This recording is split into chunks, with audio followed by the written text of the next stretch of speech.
Hello guys, ayan. So ako ulit ang inyong Auntie Arlene. So ang pag-uusapan naman natin ngayon ano nga ba ang mga suot dapat ng isang helper dito sa Singapore. So paano ba dapat tayo manamit? Wow! Ang galing sumayaw at ang ganda.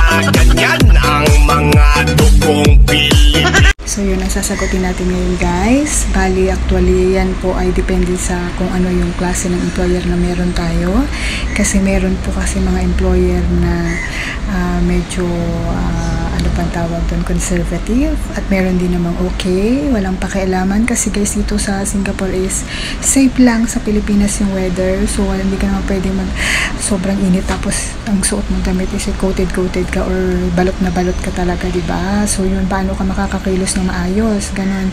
So ako naman kasi nung nag-apply ako dito, nagkaroon na talaga ako ng idea. Maganda rin kasi yun minsan na alamin mo dun sa bansa na pupuntahan mo kung ano ba yung weather nila, ano ba usually yung mga sinusuot nila, para pagpunta nyo dito is hindi nyo na kailangan bumili pa ng maraming anik-anik.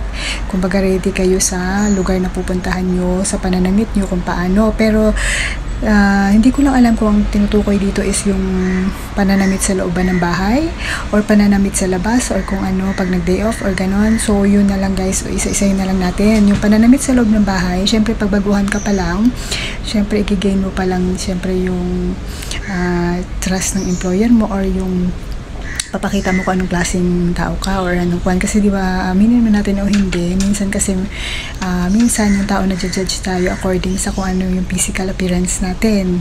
Syempre kung ang pananamit natin ay mga pek short or something, baka mamaya ay may misinterpret ng ating mga amo, baka sabihin liberated ito. So baka mamaya pag nasa work ako tapos maiwan sila ng asawa ko or ay baka mamaya bigyan natin ng idea yung mga amo natin, mga babae.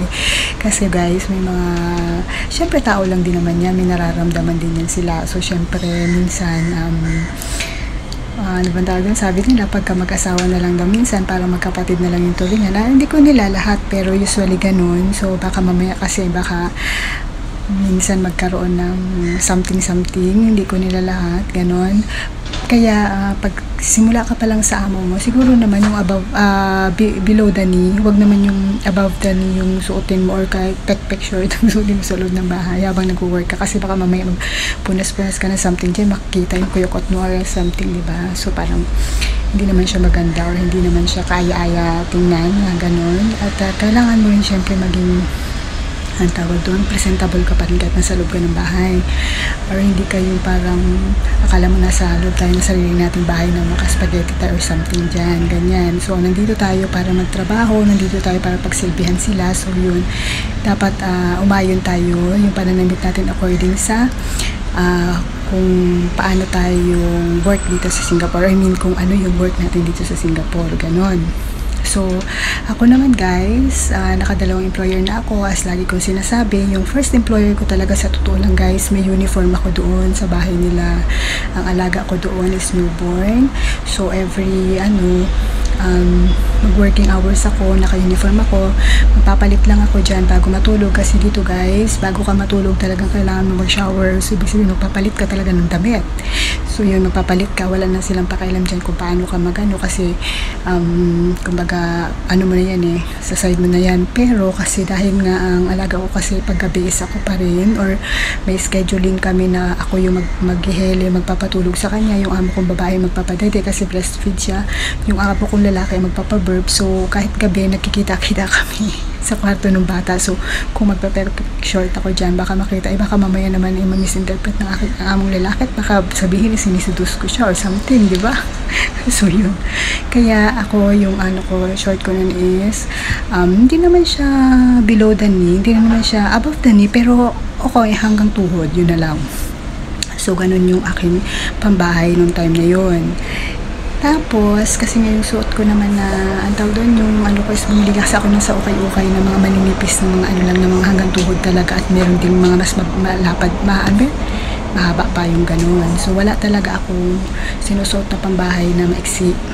Pero, dahil na marami rin ako mga kaibigan na nandito, so alam ko din na pag lumalabas or pag day off is minsan sumusuot sila ng mga maiksi talaga. So, nagdala din ako ng short, which is, nung sa first employer ko is hindi ko nagamit. kasi nga nung inimpuhan na agad ako nung amo ko, kasi mas ka-close ko yung amo ko lalaki, so inimpuhan agad niya ako na, Arlene, if you go out, don't wear too sexy, don't wear too revealing, and don't wear the skin, yung sabi niya yung parang makikita daw yung too much skin exposed, because sometimes di ko talaga ito makalimutan yung sinabi sa akin ng amo ko lalaki. Wearing too sexy clothes not means that you're sexy. Sometimes you're cheap, yung parang ganon. You look like a cheap, yung mga ganon, sabi niya. So dun pa lang parang sabi ko, oh my God. So dun pa lang naman kasi maano mo na kung paano sila, kung sa pananalita nila, kung paano silang klaseng tao. It means mga ano sila, hindi sila yung revealing, o hindi ano sila, kumbaga decent silang tao, ganon. Pero, pagkasama ko sila na lumalabas, kasi lumalabas kami ng mga bata, kasama yung bata, lumalabas kami, kasama yung bata, binilan nila ako nun ng damit, ng 3 set yon, yung mga long sleeve pero napo-fold siya, tsaka pants, kasi nga, tsaka sandals, kasi nga, katwiran nila nun is ayaw nila pag lumabas na magmumukha akong katulong or something. Oo guys, mga Mango pa yung brand na binili nila nun sa akin.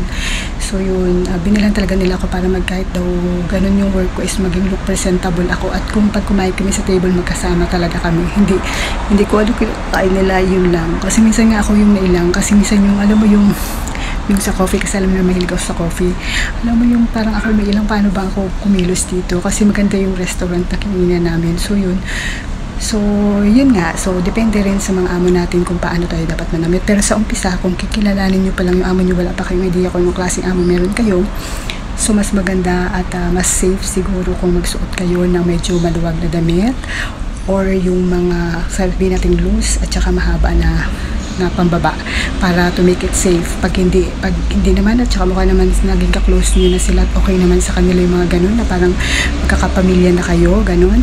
Marami naman mga okay dito guys, or marami sa marketplace. Yung sabi ko sa inyo, nakabili ako ng tipo $5 na branded na yung mga Levi's, yung mga ganun, or mas may mura pa dyan na mga okay sa Lucky Plaza, marami din dyan, mga $1, $2, yun, pwede kayong bumili doon. Hindi nyo naman kailangan sobrang expensive na mga damit na na short, ganun. So pwede naman, walang problema. Tapos, dito naman sa pangalawang amo ko, yung amo ko pang babae, nagbibigay sa akin ng mga sexy na damit, na ayaw niya, mga dress, mga short.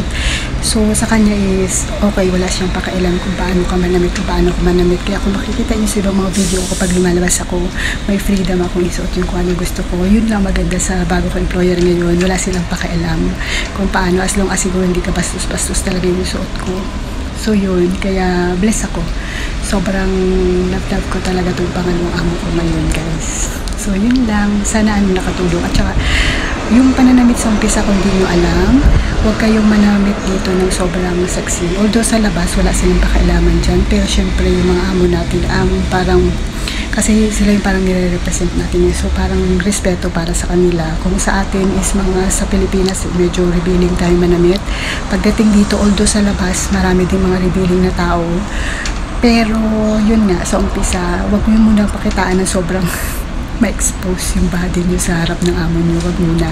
So utay-utay lang hanggang sa maging ka-close nyo na yan. So yun, pwede na siguro yung ganun. Pakiramdaman nyo muna kung anong klaseng amo meron kayo, doon kayo mabase sa pananamit ninyo. Pero sa umpisa nga, kasi hindi pa ninyo alam, magpapakailanlan pa lang kayo, so ang gawin nyo is mga hanggang tuhod or below the knee yung isuot na short, at saka yung pang is wag sobrang bibiling yung nakikita ang mga nakakasidak na body, katawan natin. So yun lang guys, bye bye.